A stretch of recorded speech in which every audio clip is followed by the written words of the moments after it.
Praise the lord. దేవుని నామానికి మహిమ కలుగును గాక. మన రక్షకుడు ప్రభు అయిన యేసుక్రీస్తు నామంలో మీ అందరికీ నా ప్రత్యేకమైన వందనాలు. అనుదిన మన్నా అనేటువంటి ఈ యొక్క ఆధ్యాత్మిక కార్యక్రమమునకు మిమ్మల్ని ప్రేమతో ఆహ్వానిస్తున్నాను. అనుదినము ఈ యొక్క వాక్యాల ద్వారా మీరు ఎంతగానో బలపరచబడుతున్నారని నేను నమ్ముచున్నాను. ఈ వాక్యమును మీరు ఇలాగే వింటూ ఉండండి, ఆత్మీయతలో వర్ధిల్లబడండి. ఈ వాక్యమును ఇతరులకు షేర్ చేయండి, ఈ ఛానల్ని సబ్స్క్రైబ్ చేయండి. దానివల్ల దేవుని యొక్క వాక్యం బయటికి వెళ్తుంది. మీలాగే కొంతమంది వాక్యాన్ని వింటారు, తెలుసుకుంటారు, వాక్యం చేత బలపరచబడతారు. నేటి ధ్యానాంశము 20వ కీర్తన 4వ వచనము. నీ కోరికను సిద్ధింపచేసి నీ ఆలోచన యావత్తును సఫలపరచునుగాక. చూడండి, దేవుడు చక్కటి మాట చెప్తున్నాడు. నీ కోరికను సిద్ధింపచేయువాడు ఆయన. కీర్తనకారుడు అంటున్నాడు, ఆయన నీ కోరికను సిద్ధింపచేస్తాడు, నీ ఆలోచన యావత్తును కూడా సఫలపరిచేవాడు. ఎన్నో కోరికలు కోరుకుంటూ ఉంటారు చాలామంది. ఇల్లు కట్టుకోవాలనే కోరిక కొంతమందికి ఉంటుంది. నా బిడ్డకి మంచి జాబ్ రావాలనే కోరికలు చాలామందికి ఉంటవి. మంచి చదువులు పిల్లలకి చదివేయాలనే కోరికలు చాలామందికి ఉంటవి. ఏమండి, ఎక్కడెక్కడికో వెళ్ళాలని, ఏవేవో చేయాలనే కోరికలు చాలామందికి ఉంటూ ఉన్నవి. డబ్బు సంపాదించాలని, వెండి బంగారాలు సంపాదించాలని, ఆస్తులు సంపాదించాలని, ఈ లోకంలో ఉన్నటువంటి భోగభాగ్యముల కొరకు కోరికలు కలిగి జీవిస్తున్నటువంటి వారు చాలామంది ఉన్నారు. అయితే ఈ లోక సంబంధమైన కోరికలు కాదు, కానీ నీ కోరిక ఉత్తమమైనదైతే, నీవు కోరినది ఉత్తమమైనదిగా దేవుడు చూసినట్లయితే నీ కోరిక యావత్తును కూడా సిద్ధింపచేసేవాడు మనం ఆరాధించే దేవుడు. పిల్లారా, దేవునికి తెలుసు నీకేది అవసరమో, దేవునికి తెలుసు నీకు ఎప్పుడు ఏది ఇవ్వాలో, ఆయనకు తెలుసు నీ యొక్క హృదయాంతరంగంలో ఉన్నటువంటి ఆలోచనలు ఏంటో. నీ ఆలోచన యావత్తును కూడా సఫలపరిచేవాడు ఆయన. ఎందుకంటే ఆయన మన ఆలోచనలన్నిటికీ కూడా సఫలపరిచేవాడు, ఆలోచనకర్త అయి ఉన్నాడు ఆయన.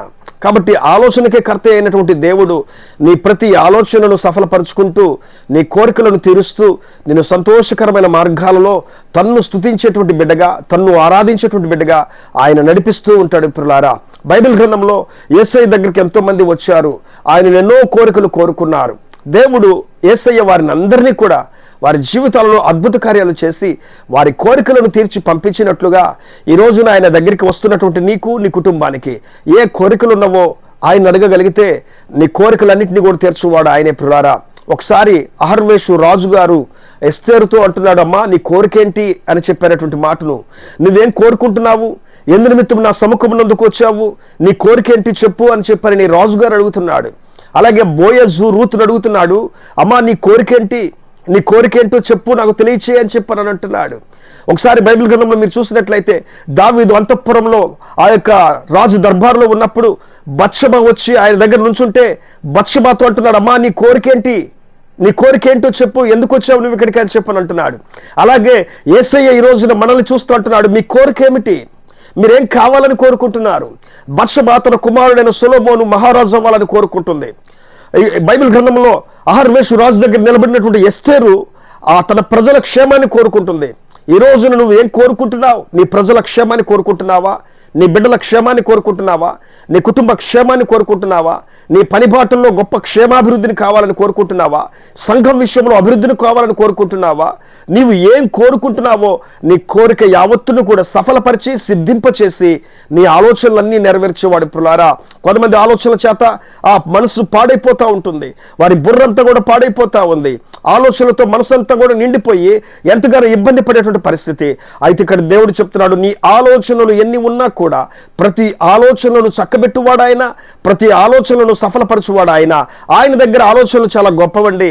మన ఆలోచనల కంటే ఆయన ఆలోచనలు, మన తలంపుల కంటే ఆయన తలంపులు చాలా వేరుగా ఉంటవి. కాబట్టి నీ పట్ల ఆయన ఆలోచనలు చాలా ఉన్నతమైనవి, నీ కుటుంబం పట్ల ఆయన ఆలోచనలు, నీ బిడ్డల పట్ల ఆయన ఆలోచనలు చాలా ఉన్నతమైనవి, చాలా గొప్పవి. ఆ ఉన్నతమైన గొప్ప ఆలోచనలు నీ విషయాలలో, నీ కుటుంబ విషయాలలో జరిగించి దేవుడు సఫలపరచునుగాక, నీ కోరికను సిద్ధింపచేయునుగాక, నీ ఆలోచనలు యావత్తును కూడా సఫలపరచునుగాక. ఆమేన్. ప్రేమ కలిగిన తండ్రి, గొప్ప దేవుడు యేసయ్య, ఈ వాగ్దానం ఎంతమంది అయితే విని ఉన్నారో, చదివి ఉన్నారో వారి జీవితాల్లో తండ్రి మీరు అద్భుతమైన కార్యాలు జరిగించి నీ వాగ్దానానుసారంగా తండ్రి నీ యొక్క కార్యాలు పొందుకునే బిడ్డలుగా మీరు చేయండి. కోరికలు కోరుకునే వారు ఎంతో మంది ఉన్నారు. అనారోగ్యం నుంచి విడుదల పొందుకోవాలని, స్వస్థత కోసము నా ప్రభువా, మంచి ట్రీట్మెంట్ కోసము నా తండ్రి, ఇదిగోనైనా మంచి సహాయం కోసము నా ప్రభువా, పనిబాటల కోసం, మంచి సంపాదన సంపాదన కోసం, మంచి కుటుంబం కోసం, ఇల్లు కట్టుబడుల కోసం, లోన్ల కోసం, రావాల్సిన ఇంక్రిమెంట్స్ కోసం ఎన్నో కోరికలు నాయన వారి హృదయాలలో స్టోర్ చేసుకుని ఎదురు చూస్తున్నారు ప్రభువా, నెరవేర్చబడాలని. అయా నువ్వు ఆలోచనకర్తవు నా తండ్రి, వారి ఆలోచనలన్నీ ఎరిగిన దేవుడవు నీవు నాయన. వారి కోరికలను తీర్చి వారి ఆలోచనలన్నింటినీ కూడా సఫలపరిచి వారి జీవితాల్లో, కుటుంబాలలో గొప్ప కార్యాలు చేసి నడిపించమని మహిమ, ఘనత, ప్రభావములు మీకు ఆరోపిస్తూ యేసు నామములో ప్రార్థించి అడిగి వేడుకుంటున్నాము పరమ తండ్రి.